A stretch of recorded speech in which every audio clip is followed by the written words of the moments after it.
And what I'm trying to do is simply give an indication of the changes in the world that have occurred in the Baha'i era. I'd like to start by reading a quotation from Baha'u'llah.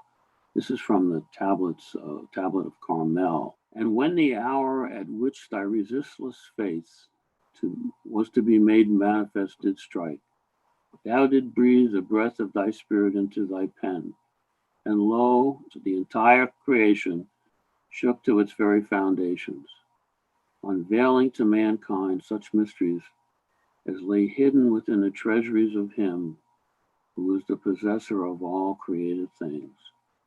And, we've, at least in my Baha'i life, thinking about the mysteries that have been unveiled, the spiritual mysteries, but we're told that the material world is a mirror, is a reflection of the spiritual world. So we should certainly expect to see a lot of change in the material world. And we certainly have. And that's what I wanted to touch on today. There's 2 points that I would like to try to get across this afternoon, this is our time anyway.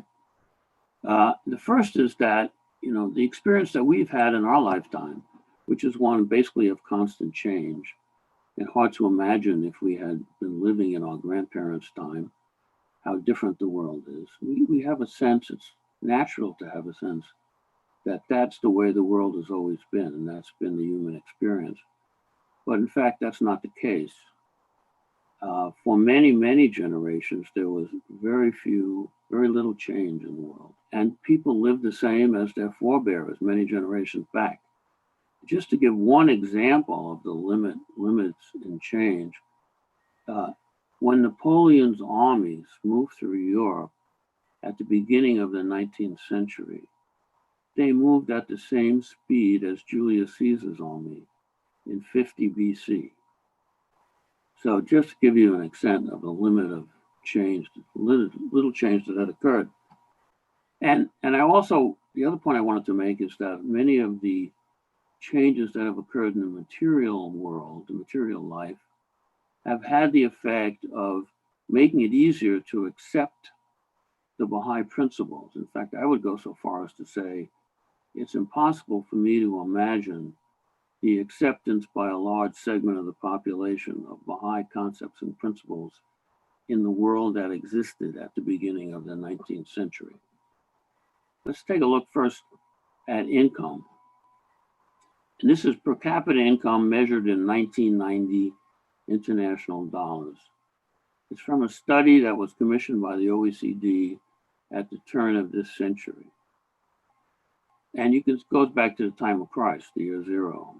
And you see that there was basically almost no change in income till you get into the very late part of the 18th century, beginning of the 19th century. And people lived at a subsistence level. They were struggling to survive. There wasn't much excess. And that has significant implications for life, of course. And that dramatic rise in income occurred at the same time that world population was exploding. And that's shown here in this red line, which shows the world population from the time of Christ into the year 2000. The inset chart shows life expectancy and infant mortality in the middle of the 18th century. And let's look at that first. Let's look at infant mortality first. If you look at France, this is saying that for the average, on average, 1,000 children were born. Almost 30% of them did not make it to their first birthday. Almost 30% of infants born didn't survive till the age of 1. The best country in this list is England. And even in that case, life expectancy or death in the first year was almost 20%. And correspondingly, you have very short life expectancies. Compare that to now, these numbers to where we are now. In France, life expectancy is 82, at birth is 82. And the number of children that are expected to die in the first year of life in France is 3 out of 1,000. So really dramatic change. and population just expanded tremendously. You can see in 1800, world population broke for the first time 1 billion. By the year 2000, it was 6 billion. We're currently at 7.8 billion. So we have these two things going on at the same time. We have income rising, per capita income rising, and we have population growing. Prior to this time, in the 18th century, there was a lot of concern that population growth would put pressure on income, cause starvation, that the world wouldn't be able to survive it. So it's really extremely impressive to have that combination, dramatic rise in income and exploding population occurring at the same time. And that had significant implications, obviously. One of the things that it had an implication for was literacy. And that's what this chart shows. The blue section shows the percentage of the world that's literate. The pink section shows the percentage of the world that's not literate. You can see at the start of the 19th century, about 14 or 15% of the population was literate. They were at subsistence levels, so children really couldn't be spared very long. They were needed to help the family survive. And so not much time was available for education. As incomes rose, that changed a bit, and also jobs required people to be able to read industrial jobs. So you had this improvement, but even with the improvement, it's kind of striking to look. Even in the middle of the last century, you had something close to 50% of the world's population that was illiterate. Now it's down to about 14, 15%. How can you have independent investigation of the truth if you can't read? By definition, you're dependent on someone else to read the faith to you and read the writings to you. So this was an important concept in moving the principle of independent investigation of the truth. Another major change was the gradual elimination of slavery, which of course had existed since the beginning of human history. You see it, the table on the right, shows graduation in color, and it's designed to show the latest year slavery was eliminated, the darker the color. And you see vast segments of the world, I guess it's about 3/4 of the world, gradually was eliminated. Of course, you cannot imagine, I can't anyway, acceptance of the equality of people when you have a master-slave relationship.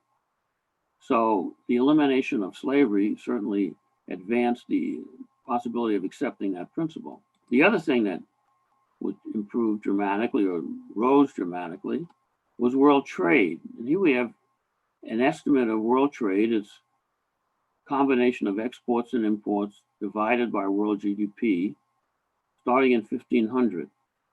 The red and blue lines are estimates, the upper and lower estimates. Data wasn't very good in those days, of course, so they really are estimates. When we got into closer to the beginning of the 20th century, we start to get real numbers. And you see that in green and in yellow.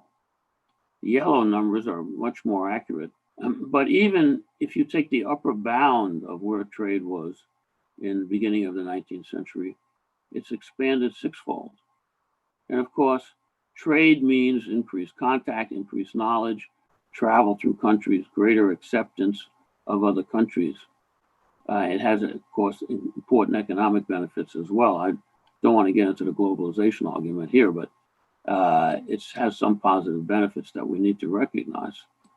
Inventions that revolutionized housework allowed women to enter the labor force outside of the home. As they worked next to men, it was a lot easier to accept the equality of men and women.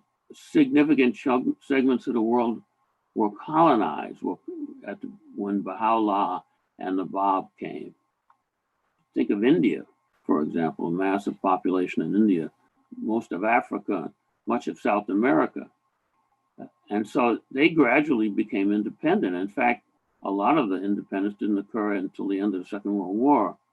And again, you had this sense of the colonial power treating this lesser people. If you read Kipling, or any of the other writers at the beginning of the 20th century, they talked about that, the need to raise the civilization of these people. Again, hard to imagine acceptance of equality of people and races when you had colonies like that. And the last thing I want to mention is democracy. And you had the kings, of course, but you also had an aristocracy. And they were the ruling class. And it led to this, of course, as you know, and speaking to a lot of English people here especially, this class consciousness, which again inhibited the ability to agree that all people were equal. So I just wanted to highlight those principles. And again, the two main thoughts I wanted to get across is that this dramatic change in the quality of life and how many of those changes increased the acceptability, if you will, of the Baha'i principle.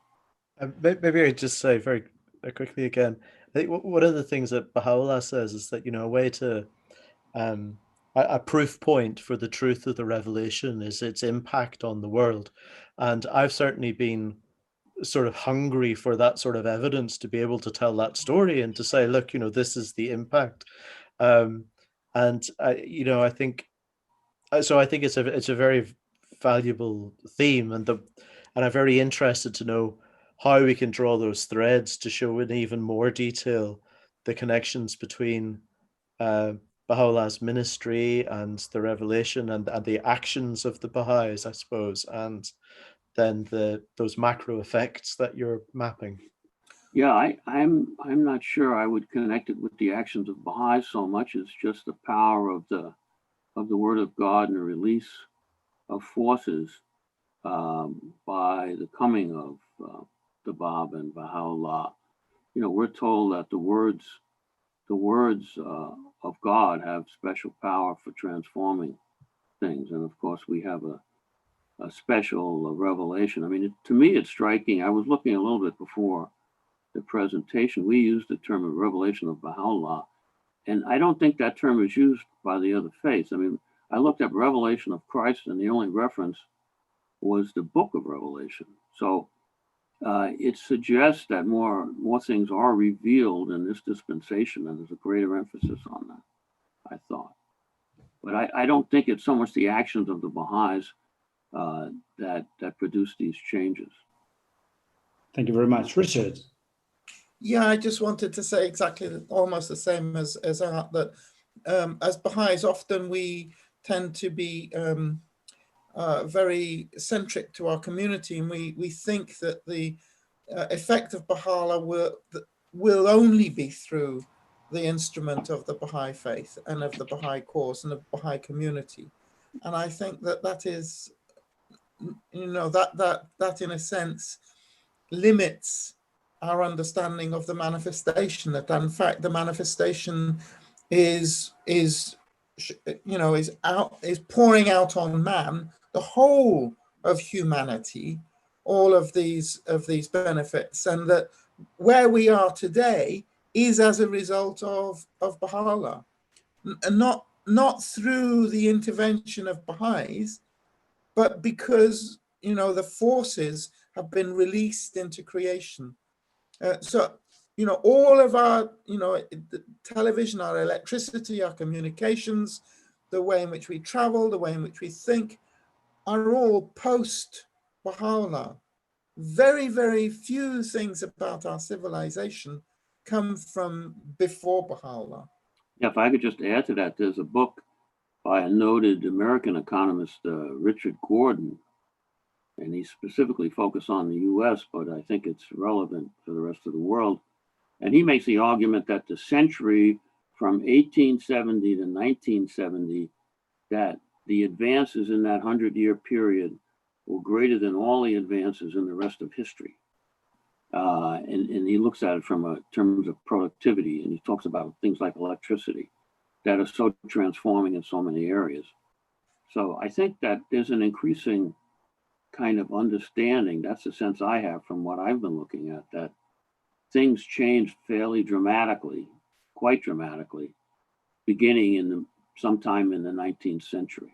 Of course, they don't have the understanding to connect it with the Baha'i revelation, but I think that the other point that comes to mind is the fact that there has been advancements life expectancy, education, so forth, energy, as you mentioned, but how is it used for? So it seems that we've been gifted all these advancements, but then maybe we've not used them very wisely, and people are using, advancing technology to play Candy Crush.